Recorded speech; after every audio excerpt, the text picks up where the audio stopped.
First time at a Stars game, had to get the police involved. My 13-year-old son and I are Canadian and have been living in Dallas for the past 7 years. He's now into hockey, and what better way to introduce him to the NHL than to take him to a game with my favorite team, the Leafs against the Stars. I picked up great seats, section 105, row B. He was having the time of his life when this young lady sitting, late 20s, early 30s, sitting beside home, began vaping. My son started to feel nauseous, so I very respectfully and politely asked her if she could please stop vaping as my son wasn't feeling well. Rather than stopping, she gave me and the most dead stare I've seen. Not only did she not stop, she began blowing the smoke towards my son. At this point, my son is visibly shaking and wanted to leave. I again asked her to stop, and she is still giving us this dead stare, and her boyfriend beside her didn't say a single thing to stop her. Instead, he took the vape from her and also started vaping. It was just the beginning of the second period, and my son was practically begging me to leave. I paid over $400 for the pair, but that was not the reason I wasn't going to leave. What kind of life lesson would that be? To run away from others who doing wrong? Long story short, I got security involved,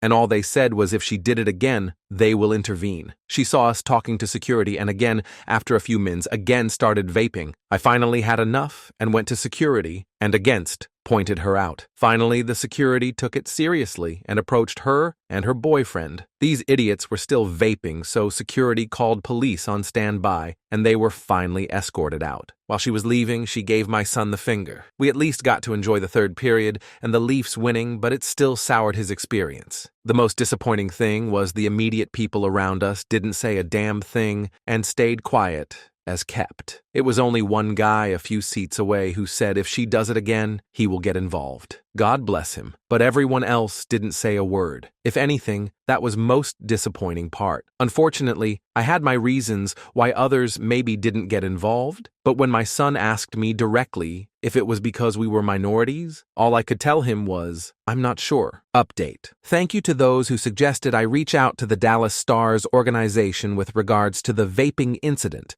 that happened during the Leafs game. In less than an hour, I was contacted by one of the account's executives. He apologized on behalf of the Stars organization, not necessary as this was a fan incident, but sincerely appreciated the gesture, and they wanted to do right by son. They gave me a number of upcoming games to choose from, so we chose Jan 16th when the Habs are visiting. Editor's note. Habs is a nickname for the Montreal Canadiens, the Leafs' chief rival. As a Leafs fan, you can bet we will be cheering hard for the Stars. The exec gave me his direct number and said to feel free to contact him at any time. He will also try to visit during the game to make sure everything is going well. That is the definition of a first-class organization. I told him that the phone call itself was enough to make us square, so the tickets were just the icing, pun intended, LOL. Dallas is a great city, and as mentioned, we have zero regrets moving here. There are entitled a-holes in every city, including Toronto, but I'm glad it was a teaching moment for my son to confront problematic situations head-on, rather than allowing people to get away with their poor behavior